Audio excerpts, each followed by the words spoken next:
সবাইকে স্বাগত জানিয়ে শুরু করছি আজকের প্রাণ মিল্ক ক্যান্ডি কুইজ শো। জানার আছে বলার আছে। ইভান সাইড তোমাদের সাথে আছি এবং এনটিভির পর্দা জুড়ে যারা আমাদেরকে দেখছো তাদের ফোনের অপেক্ষায় রয়েছি। আর শুরুতেই আমরা তোমাদেরকে ভাষা সৈনিক গাজীউল হক সম্পর্কে কিছু তথ্য দিতে চাই।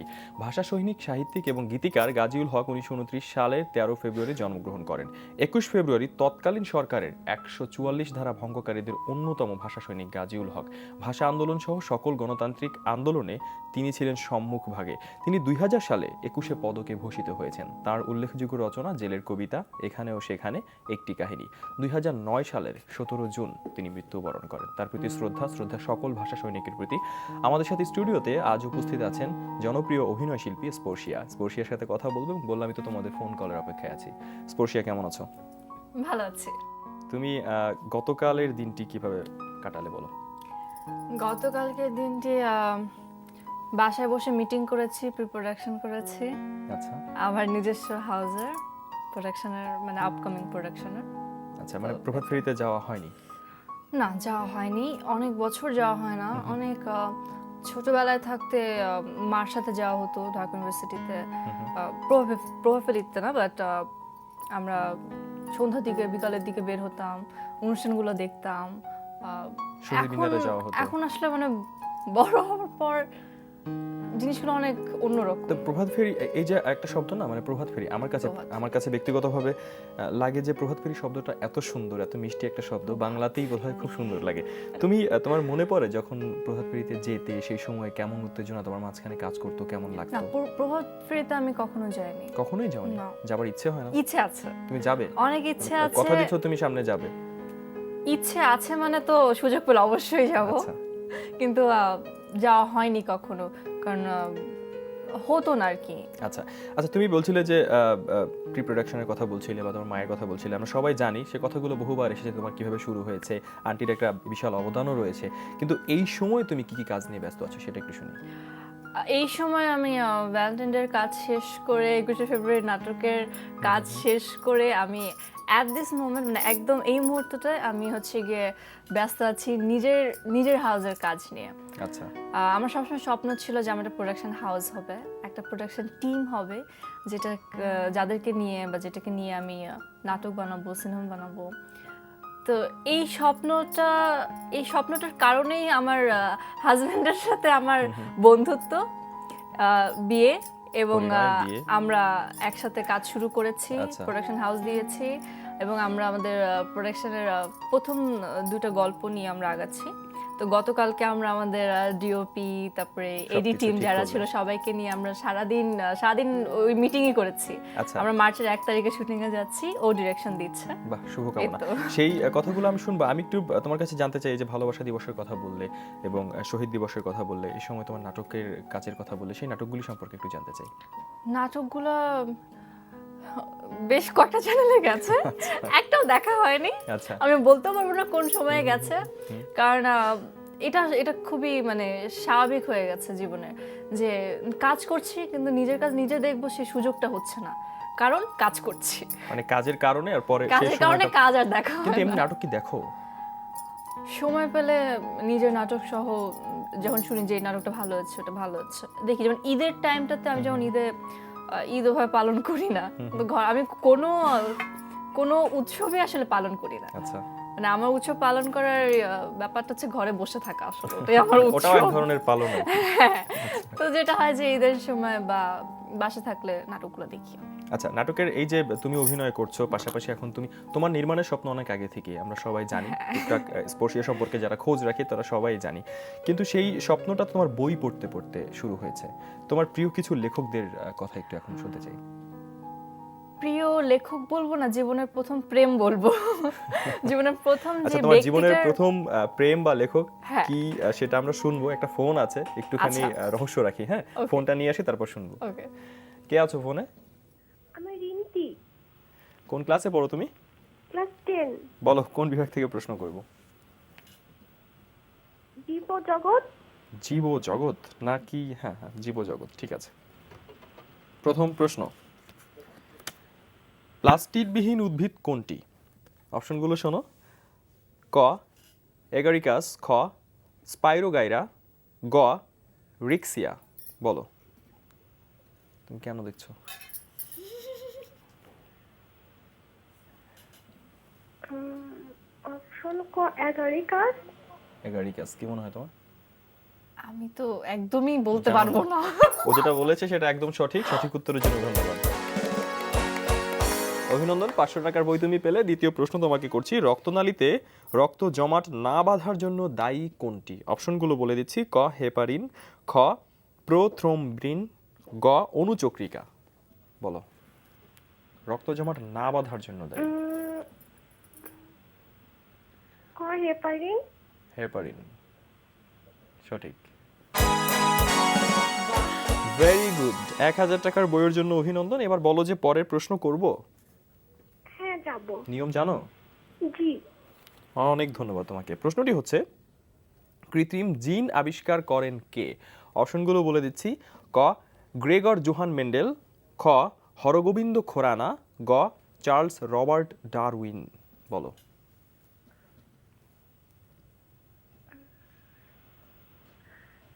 হরগোবিন্দ খোরানা। হরগোবিন্দ খোরানা তো সঠিক। Very good. কোন ক্লাসে পড়েন রিন্তি? ও ক্লাস 10 এ পড়ে, ও ক্লাস বলেছে। 10 এ পড়ে, সরি। অনেক অভিনন্দন। 2000 টাকা। আমি তো মানে গ্র্যাজুয়েশন শেষ করার পরে এই প্রশ্নগুলোর উত্তর দিতে পারবো আমরা না। এইজন্যই আমাদের অনুষ্ঠান জানার আছে, বলার আছে। আচ্ছা, তুমি যে বলছিলে যে তোমার প্রথম প্রিয় লেখক কিংবা প্রথম প্রেম, যাদের বই পড়তে, তাদের কথা বলছিলাম আমরা। আমি সর্বপ্রথম প্রেমে যে ব্যক্তিটার পড়েছিলাম সেটা হচ্ছে সমরেশ মজুমদার। তো প্রিয়, শুধু প্রিয় বললে আসলে জিনিসটা অনেক ছোট হয়ে যায়। প্রিয় শব্দটা অনেক ছোট। আমি তাকে খুব ভালোবাসি, অনেক ভালোবাসি, এবং আমি এটা সমাজটা জানে। তার সাথে ফোনেও কথা আছে, আমি বলেছি যে দাদা আমি কিন্তু আপনাকে অনেক ভালোবাসি, আপনার জীবনের প্রথম প্রেম। তো আমি না, আমার ভাই বোন নেই। ছোটবেলা থেকে অনেক ইন্ট্রোভার্ট ছিলাম, ওরকম ফ্রেন্ড সার্কেল ছিল না, মানে খুবই একটু ঘরকোনা, জানি, কারণ আমি একা তো, আমি জানি ব্যাপারটা কি হয়। চুপচাপ। তো যেটা ছিল যে মার পরে আমার বেস্ট ফ্রেন্ড ছিল বই, প্রেম ছিল বই, সবকিছু ছিল বই। তো বই পড়ে পড়ে পড়ে পড়ে আসলে মানে আমার সময় কাটতো বই পড়ে, আমি খেলতাম বই নিয়ে, সবকিছু আসলে প্রেমটাও ছিল বইয়ের সাথে। বইয়ের সাথে একটা সখ্যতা ছিল। আর আমাদের সাথে এক ধরনের সখ্যতা আছে, অনুষ্ঠানের মাঝখানে বিজ্ঞাপন না আসলে সখ্যতা জমে না, অনুষ্ঠানও জমে না। আমরা বিজ্ঞাপনে যাই, বিজ্ঞাপনের পর তোমার বিজ্ঞাপন নিয়ে কথা বলবো, ঠিক আছে?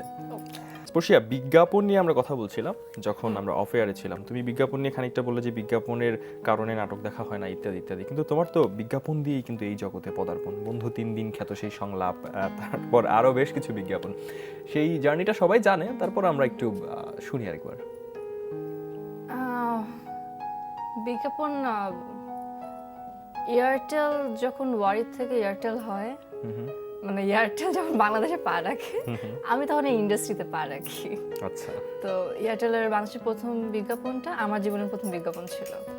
তো ওখান থেকে, এবং তোমার কোন এক বন্ধু বোধহয় তোমাকে বলেছিল যে দিবি নাকি ওখানে ছবি, দিবি নাকি, এরকম একটা ব্যাপার ছিল। ইটস লাইক যে আমার সাথে আমার ফ্রেন্ড গিয়েছিল অডিশন দিতে, আমি জাস্ট সাথে এমনি গিয়েছিলাম, মানে কোনো ইন্টারভিউ ছিল না। কারণ আমার অলওয়েজ ইচ্ছা ছিল যে আমি ডিরেক্টর হব, কখনো ক্যামেরার সামনে আসার কোনো ইচ্ছা ছিল না। আর আম্মুর তো সাংবাদিক ছিল, তা আম্মুর জন্য যুগান্তরে মানে প্রতি সপ্তাহে ছবি টবি মানে তোলা লাগতো, শুট করা লাগতো, তা আমার খুব একটা ভালো লাগতো না। তো আমি এমনি তো ছোটবেলা থেকে মিডিয়া দেখে দেখে বড় হয়েছি, তা আমার কাছে না খুব ওরকম আকর্ষণীয় কিছু লাগে না মিডিয়াটা, যে আসবো গ্ল্যামার ওয়ার্ল্ড, ফেম, ছোটবেলা থেকে মানে আমার কাছে জিনিসটা কখনোই খুব একটা লাগে না। আমি তো এমনি গেলাম, যাওয়ার পর বললো যে আচ্ছা একটু স্ক্রিন টাচ দাও, দিলাম, তারপর কিভাবে কি হয়ে গেল। এখনো বিজ্ঞাপন করছি, কিন্তু বিজ্ঞাপন করতে ভালোই লাগে, যেহেতু এটা দিয়ে আমার জন্ম। কিন্তু এখন কি বিজ্ঞাপন করছো? এখন আমার বিজ্ঞাপন যাচ্ছে, রবির বিজ্ঞাপন যাচ্ছে, প্রাণের বিজ্ঞাপন যাচ্ছে। প্রাণের কোন কাজটি করেছো? প্রাণের চাটনি করেছি দ্বিতীয়বারের মতো। এই তো, কিন্তু অভিনয়টা করতে বেশি ভালো লাগে। এবং যার হাত ধরে সামির আহমেদ মেবি, তার হাত ধরে তোমার প্রথম বিজ্ঞাপন এবং প্রথম টেলিছবি কিন্তু অরুণোদয়ের তরুণ দল এনটিভিতে গেছে। আমার ম্যাক্সিমাম কাজ এনটিভিতে গেছে। আচ্ছা, তো সেই যে শুরু হলো, এরপর থেকে অভিনয় বিজ্ঞাপন দুটো করে যাচ্ছ, কিন্তু তোমার স্বপ্ন তো তুমি নির্মাতা হবে। যখন তুমি অভিনয় শিল্পী হিসেবে কাজ করছো, তখন আসলে এই কাজটা তোমাকে খানিকটা সহযোগিতা করে কিনা, নির্মাতার চোখ থেকে যখন তুমি অভিনয় কাজটা করো, সেই উত্তরটা নেব। তার আগে আমি একটা ফোন নিয়ে আসি, ঠিক আছে? কে বলছো? হ্যালো ভাই, আমি শান্তা। শান্তা কোন ক্লাসে পড়ো তুমি? ক্লাস 9 এ ভাইয়া। ক্লাস 9-এ। ঠিক আছে, বলো কোন বিভাগ থেকে প্রশ্ন করব? জীব জগৎ। জীব জগৎ। বিভাগটি শেষ হয়ে গেল তোমাকে প্রশ্ন করার পর। প্রথম প্রশ্ন, নিচের কোনটি পেরিকন্ড্রিয়াম আবরণে আবৃত থাকে? অপশন শোনো। ক হায়ালিন তরুণাস্থি, খ নিরেট অস্থি, গ হ্যাভারসিয়ান নালী। বলো কঠিন। ভাইয়া অপশন ক হায়ালিন তরুণাক্ষী। তোমার কাছে সহজ, উত্তর সঠিক। অভিনন্দন, 500 টাকার বই দিতে পেরে ভালো লাগছে। দ্বিতীয় প্রশ্ন, নিচের কোনটি ক্লোরোফিল অণুর উপাদান? অপশনগুলো শুনে নাও। ক নাইট্রোজেন, খ ম্যাগনেসিয়াম, গ পটাশিয়াম। ভাইয়া অপশন গ পটাশিয়াম। পটাশিয়াম, খুব দুঃখিত, সঠিক উত্তরটা জেনে রাখো। খ ম্যাগনেসিয়াম। 500 টাকার বইয়ের জন্য অভিনন্দন। আচ্ছা একটা ফোন নিতে ভালোই লাগছে। হ্যাঁ আমার প্রশ্ন শুনে মাথা ঘুরে দেখি এবার কি প্রশ্ন হয়। কে বলছো? হ্যালো ভাইয়া, আমি আশা বলছি। আশা, কোন বিভাগ থেকে প্রশ্নের আশা? বলো। জীবজগৎ শেষ। জানা অজানা। জানা অজানা। জানা অজানা থেকে দাঁড়াও বিভাগটা একটু খুঁজে নেই। হ্যাঁ পেয়ে গেছি। প্রথম প্রশ্ন তোমার জন্য, সূর্যকে নিচের কোন নামে ডাকা হয়? অপশনগুলো শোনো। ক হলদে বামন, খ লোহিত বামন, গ লাল বামন। বলো। হলদে বামন। হলদে বামন সঠিক উত্তর, সঠিক একদম। 500 টাকার বই তোমার জন্য। তৃতীয় প্রশ্ন, রুদ্রমঙ্গল প্রবন্ধ গ্রন্থটি কার লেখা? অপশন বলছি। ক কাজী নজরুল ইসলাম, খ রবীন্দ্রনাথ ঠাকুর, গ শরৎচন্দ্র চট্টোপাধ্যায়। এটা তোমার পড়া উচিত, তুমি অনেক পড়ো। কাজী নজরুল ইসলাম। কাজী নজরুল ইসলাম, কি মনে হয়? শুনি নাই। রুদ্রমঙ্গল উত্তর, সঠিক। প্রবন্ধ। 1000 টাকার বই হয়ে গেল। এবার বলো যে পরের প্রশ্ন করব? ভাইয়া আজকে আর না। আজকে আর না, ঠিক আছে। ধন্যবাদ 1000 টাকার বইয়ের জন্য। আচ্ছা আমরা সেই কথাগুলো বলছিলাম যে যখন তুমি নির্মাতা হবার স্বপ্ন নিয়ে আবার অভিনয় করে যাচ্ছ, বিজ্ঞাপন কিংবা নাটক কিংবা টেলিছবি, তখন সেটা কতখানি তোমাকে ভালো একজন অভিনেত্রী হওয়াটাও আমার একটা স্বপ্ন হয়ে দাঁড়িয়েছে। এখন দাঁড়িয়েছে? এখন দাঁড়িয়েছে। আচ্ছা, তো কতখানি সাহায্য করে যখন তুমি ওই ভূমিকায় কাজ করো? আমি বলি ফারুকি ভাই, স্যার ফারুকি, উনার একটা নিয়ম আছে। সেটা হচ্ছে গিয়ে উনি ওনার প্রতিটা অ্যাসিস্ট্যান্ট ডিরেক্টর যারা থাকে তাদেরকে দিয়ে আগে অভিনয় করায়। আচ্ছা। মানে ক্যামেরার সামনে না দাঁড়ালে শুটিংটা বোঝা যায় না, এবং পরিচালক হতে হলে আগে ক্যামেরার সামনে দাঁড়িয়ে দেখতে হবে যে একটা অভিনয় শিল্পী কি করছে বা তার কষ্ট কতটুকু। রেদওয়ান রানী, আদনান আলাজি সবাই কিন্তু এটা করে এসেছে, যেহেতু সবাই ফারুকি ভাইয়ের অ্যাসিস্ট্যান্ট ছিলেন। তো আমি বলবো যে আমি যথেষ্ট পরিমাণে শিখেছি ওই সূত্র ধরে। জানি না কতটুকু ভালো পরিচালক হবো, হ্যাঁ, কিন্তু আমি যেমন আমার বিজ্ঞাপন তো শুরু করেছি 10-11 সালে। আমি ঠিক ওই সময়টাই বিজ্ঞাপন করতে গিয়ে মানে আমার একটা বিজ্ঞাপন অ্যাপল বক্স করেছিল, বানিয়েছিলাম। তো তখন আমি যে ডিরেক্টর ছিল পিপলু ভাইয়ের পিছে 3 মাস ঘুরে আমি তার প্রোডাকশন হাউসে ঢুকেছিলাম অ্যাসিস্ট্যান্ট ডিরেক্টর হিসেবে কাজ শেখার জন্য। তা তারপর আমি আরো অন্য প্রোডাকশনেও কাজ করেছি। আমি 2 বছর ক্যামেরার পিছে কাজ করার অভিজ্ঞতা আমার আছে। আর সামনে তো কাজ করছি 5-6 বছর হয়ে গেল। এবং তোমার পড়াশোনাও কিন্তু এই একই বিষয়। হ্যাঁ, আমি পড়াশোনাটা কতটা সাহায্য করে বলো তো? পড়াশোনা আমাকে একাডেমিক পড়াশোনা আমাকে খুব একটা সাহায্য করেনি, কিন্তু পড়াশোনা তো শুধু যে একাডেমিক পড়াশোনা না, বাইরেও পড়াশোনা। ইউনিভার্সিটির কথা একটু শুনতে চাই। ইউনিভার্সিটি আমি যেমন ইউনিভার্সিটির কথা খুব মজার কথা। আমি ইউনিভার্সিটিতে কোথায় পড়েছো? ইউল্যাবে পড়েছি। আর আমি ক্লাস করতাম একদম পুরো হিজাব করে, কারণ ডিস্টার্ব করতো, মানে নিজের কাছে ইয়া লাগতো। তো আমার ইউনিভার্সিটি লাইফ নেই বলতে গেলে। আমি জাস্ট যেতাম, ক্লাস করতাম, অ্যাসাইনমেন্টগুলো করতাম, এক্সাম দিতাম, শেষ, অতটুকুই। আমি ইউল্যাবে শেষ করে আমি কলকাতায় ডিপ্লোমা করেছি। তো ওইটা আমাকে কিছুটা কাজে দিয়েছে, কিন্তু বেসিক্যালি আমাকে যে জিনিসটা কাজে দিয়েছে সেটা অভিনয় বা পরিচালনা হোক, what ever my aim is, ওটা হচ্ছে গিয়ে ফিল্ড ওয়ার্ক। আচ্ছা, ঠিক ফিল্ড আছে। ওয়ার্কের উপরে কোনো পড়াশোনা আর নেই। কোনো পড়াশোনা নাই। আরো কিছু ইন্টারেস্টিং প্রশ্ন নিয়ে তোমার কাছে ফিরবো, তার আগে একটা বিজ্ঞাপন বিরতি নিয়ে আসতে হবে। সবাইকে নিয়ে বিজ্ঞাপন বিরতিতে যাচ্ছি। বিরতির ওপারে বেশ কিছু মজার প্রশ্নও থাকবে, পাশাপাশি তোমাদের সাথে ফোন কল থাকবে, ছবির গ্যালারি থাকবে। টেলিফোনে কে আছো? হ্যালো, কে আছো ফোনে? প্রীতম। প্রীতম, কোন ক্লাসে পড়ো তুমি? এটা কি ছবি দেখে বলতে হবে কোন ক্লাসে পড়ো তুমি? Hello, hello. হ্যাঁ শুনতে পাচ্ছো? কোন ক্লাসে পড়ো? হ্যাঁ আমি পারছি, ক্লাস 9। ক্লাস 9, ঠিক আছে। ছবি দেখো। ছবির এই মসজিদটির নাম কি তোমাকে বলতে হবে। নামগুলো আমি বলছি, মানে অপশনগুলো বলছি। ক লালবাগ শাহী মসজিদ, খ গোয়ালদি মসজিদ, গ লাল দিঘি মসজিদ। বলো। লালবাগ শাহী মসজিদ। ক নাম্বার? ক নাম্বার? ভাইয়া উত্তর নিলাম, লাল ঠিক আছে, কিন্তু গ নাম্বার বললে সঠিক হতো, উত্তর সঠিক নয়, লাল দিঘি মসজিদ। ধন্যবাদ। স্পর্শী, একটা ফোন নিয়ে আসি। হ্যাঁ, হ্যালো, হ্যালো, নাম বলো। লিটা। কি নাম? লিটা, আচ্ছা, কোন ক্লাসে পড়ো? 7। কোন বিভাগ থেকে প্রশ্ন করব? খেলার মাঠ। খেলার মাঠ আমার খুব পছন্দের একটা বিভাগ। খেলার মাঠ থেকে তোমার জন্য প্রথম প্রশ্ন। প্রথম নারী বিশ্বকাপ ফুটবল কোন দেশে অনুষ্ঠিত হয়? অপশন শুনে নাও। ক চীন, খ জার্মানি, গ যুক্তরাষ্ট্র। বলো।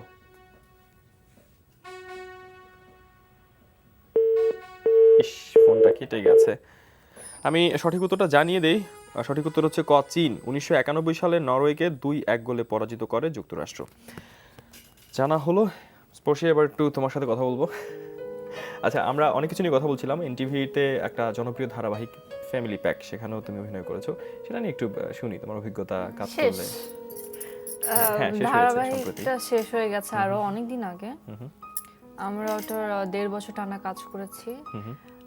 আমাদের ধারাবাহিকটা শেষ হয়ে গেল, আমাদের যে ফ্যামিলিটা Family pack। ছিল আচ্ছা। সেটা এখনো আছে। আচ্ছা, যেমন মিরালদা আছে, আমাদের এই প্রোগ্রামের প্রোডিউসার। আচ্ছা, তোজো ভাই আছে, কায়েস চৌধুরী আছে, আমি আছি। আমাদের বন্ডিংটা যেটা ছিল সেটা এখনো আছে এবং থাকবে, সবসময় থাকবে। এবং এটা অনেক অন্যরকম একটা বন্ডিং। মানে মিডিয়াতে আমার কিন্তু কোনো ফ্রেন্ড নেই, বা আমি কিন্তু হচ্ছে একদমই কোথাও মেলামেশা বা কোথাও যাওয়া তুমি একদমই। বলছিলে তুমি একটু ঘর কোনো টাইপ। হ্যাঁ, মানে আমি কোনো ধরনের কোনো পিয়ারও মেনটেন করি না, কোনো ধরনের কোনো প্রোগ্রামও অ্যাটেন্ড করি না, কিছুই না। শুধুমাত্র মিডিয়াতে যে মানুষগুলোর সাথে আমার সম্পর্ক সেটা হচ্ছে গিয়ে এই কয়েকটা মানুষ, এই আমাদের ফ্যামিলি প্যাকের ফ্যামিলিটা। মানে এটা হতো একটা বড় পাওয়া। একটা নাটক করলাম, প্রচার হলো, তার বাইরে গিয়ে একটা বড় ধরনের পাওয়া। স্পর্শিয়া, একটা বিষয় আমার একটু জানতে ইচ্ছে করছে। সেটা হচ্ছে যে এই যখন ধারাবাহিক নাটকে একটা দীর্ঘ সময় একসাথে কাজ করতে হয়, সেখানে চরিত্রের ভিতরে মিশে যাওয়ার একটা বিষয় থাকে। সেই কাজটা করতে করতে গিয়ে কিন্তু আরো অনেকগুলো কাজে জড়িয়ে যায় যারা অভিনয় শিল্পী আছেন। তোমার ক্ষেত্রে কি হয়? ওই প্রত্যেকটা মানে আমরা চরিত্রে এট আ টাইম অনেকগুলো ক্যারেক্টার প্লে করি।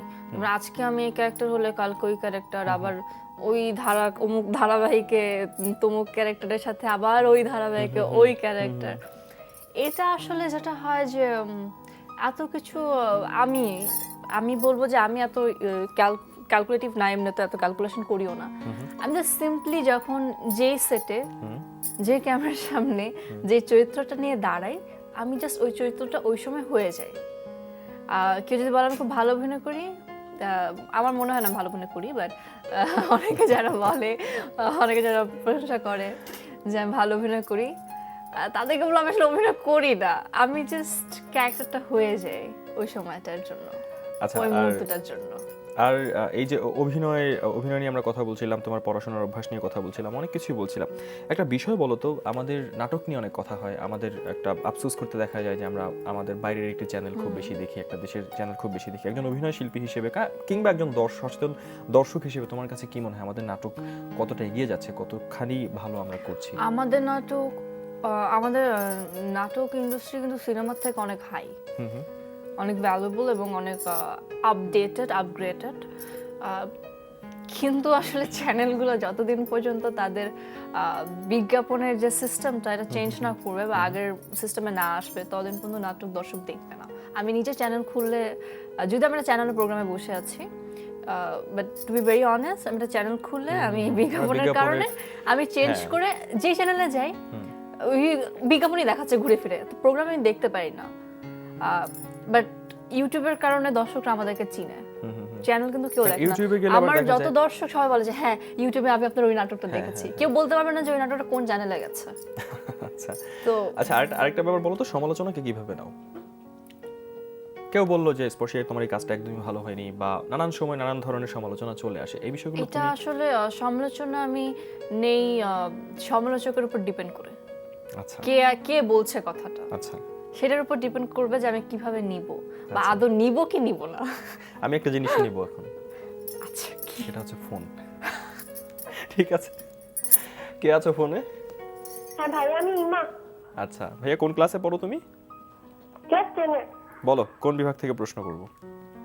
ভাইয়া জানাও জানা। জানাও জানা।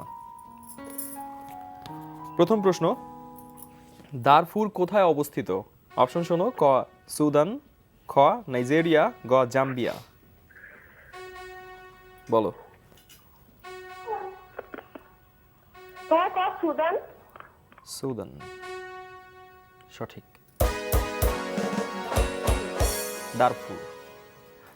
অভিনন্দন, 500 টাকার বই হলো। এবারে দ্বিতীয় প্রশ্ন করছি, শতভিসা কি? অপশন শোনো, ক শতদল, খ নক্ষত্রমালা, গ সৌরজগৎ। বলো। ভাইয়া খ নক্ষত্রমালা। নক্ষত্রমালা সঠিক উত্তর। অনেক ভালো লাগছে 1000 টাকার বই দিতে পেরে। এবার বলো যে আরো 1000 টাকার বইয়ের জন্য খেলবে? না ভাই, আজকে খেলবো না। আজকে আর খেলবো না। আচ্ছা, জানা অজানা বিভাগটি শেষ হয়ে গেল কিন্তু। হ্যাঁ স্পর্শী, আমরা অনেক বিষয় নিয়ে কথা বলছিলাম। এবার সমালোচনা বা অভিনয় সবকিছু থাকবে, সবকিছুর বাইরেও কিন্তু আমরা চারপাশ থেকে দেখি যে আমাদের যারা কাজ করছেন তাদের অনেক কষ্ট করে অনেক সীমাবদ্ধতার মাঝখান থেকে কাজ করতে হয়। তারপর আমাদের সবার প্রতি একটা দাবি থাকবে আমাদের নাটক দেখা বা আমাদের কাজগুলি, কিংবা তোমরা যারা কাজ করো কষ্ট করে, সেগুলোকে দেখে তারা উৎসাহ দিতে পারেন। আমি একটু তোমার কাছে জানতে চাই যে তোমার জীবনের আরেকটি মধুর ইনিংস শুরু হয়েছে, সেই জীবন কেমন চলছে? মধুর ইনিংস সবাই বলে আর কি। ভালো চলছে, ভালো যাচ্ছে। আচ্ছা, তুমি এমন ভাবে মধুর ইনিংস বললা, ভাই আজকে দেখলে কিন্তু বাসায় জবাবদিহিতা করতে হবে। না, আমি খুবই বেরসি গান, রোমান্টিক, এটা ভাই জানে। আচ্ছা, এবং এটা ভাইয়ের রেগুলার কমপ্লেন আচ্ছা, যে তুমি একটা আমাদের মাত্র তো শুরু করলাম সংসার, একসাথে থাকা, ভালো যাচ্ছে, ঝগড়াঝাটি হয়, আগের থেকে কম হয়। আগে যে আগের থেকে একটু ঠান্ডা হয়ে না গেছে। না, বিষয়টা ঠান্ডা হয় না, আমি যেমন তেমনই, আমি যেমন তেমনই। যেটা আমার কাছে এখনো ভালো সেটা আগেও ভালো ছিল, যেটা আমার কাছে এখন মনে হয় খারাপ সেটা আগেও খারাপই লাগতো। ঝগড়াটা যেটা হয় যে দুটা মানুষ, আমরা তো একদমই আননোন দুজনের থেকে। আমাদের 3 মাসের পরিচয়ের মাথায় কিন্তু আমাদের বিয়ে, আর এখন বিয়ের 3 মাস, এক্স্যাক্টলি 6 মাসের আমাদের পরিচয়। তো খুবই কম চিনি, খুব কম জানি, আর আমরা অনেক বেশি ডিফারেন্স আমাদের মধ্যে, আকাশ পাতাল তফাৎ। মানে ও একদমই মানে অনেক আলাদা আমার থেকে, আমি ওর থেকে অনেক আলাদা। আমি যেমন ঘরে থাকতে পছন্দ করি, ও বাইরে ঘুরে ফিরে মানে অনেক বেশি পার্থক্য। মানে একটা সিম্পল জায়গা নেই যেখানে আমাদের মিল আছে। তো যেটা হয় যে একসাথে থাকতে গেলে টুকটাক আগের থেকে এখন তবু অনেক কম, কারণ এখন অনেকটা আমি ওকে বুঝি, অনেকটা জানি যে ওটা কেন করছে বা কি। ও অনেকটা আমাকে বুঝে, কিছু কম্প্রোমাইজ আমি করি, কিছু কম্প্রোমাইজ ও করে। আর এমনি তো ঝগড়া লাগলে ওই ঠান্ডা থাকে। যাই হোক, মজার কথা শুনছিলাম। আচ্ছা, তুমি আমি জানি যে তোমার খুব পছন্দের একটা ক্যারেক্টার হচ্ছে, তুমি রকস্টার একটা ক্যারেক্টার করতে চাও কখনো সুযোগ পেলে। How do you know?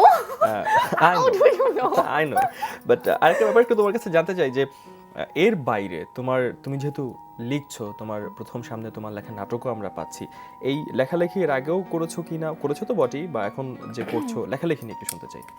লিখি তো সবসময় লিখি, লিখতে ভালো লাগে। অনেকগুলো স্ক্রিপ্ট জমা আমার বাসায়, অনেকগুলো গল্প জমা, কিন্তু আমি কখনো কাউকে দেইনি বা ভবিষ্যতে দিব কিনা সন্দেহ আছে।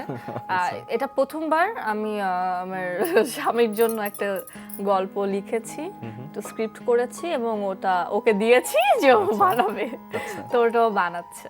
সামনে আমরা নাট্যকার হিসেবে তোমাকে পাচ্ছি। না না না না, ওরকম কিছু না। আচ্ছা, নিজে যখন নির্মাণ করবে একটা ইচ্ছে তো সবার থাকে, প্রত্যেক নির্মাতার আমার নির্মাণ করতে দেরি আছে।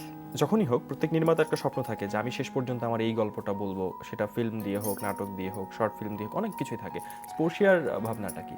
আমার গল্পের আর ভাবনার কোনো শেষ নেই, আচ্ছা, একদমই কোনো শেষ নেই। এটা আনলিমিটেড, এটা অনেকগুলা।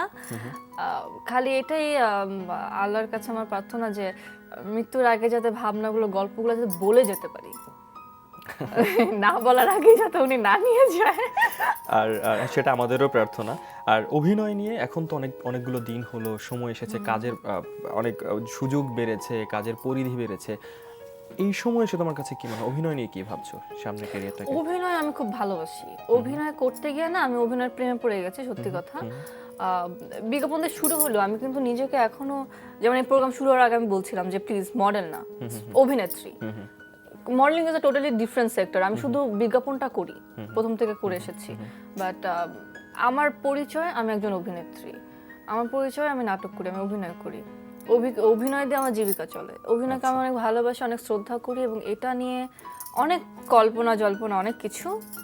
কিন্তু যেটা হয় যে আমাদের ইন্ডাস্ট্রি এমন একটা এজে দাঁড়িয়ে আছে যে কোনো সময় পড়ে যাবে।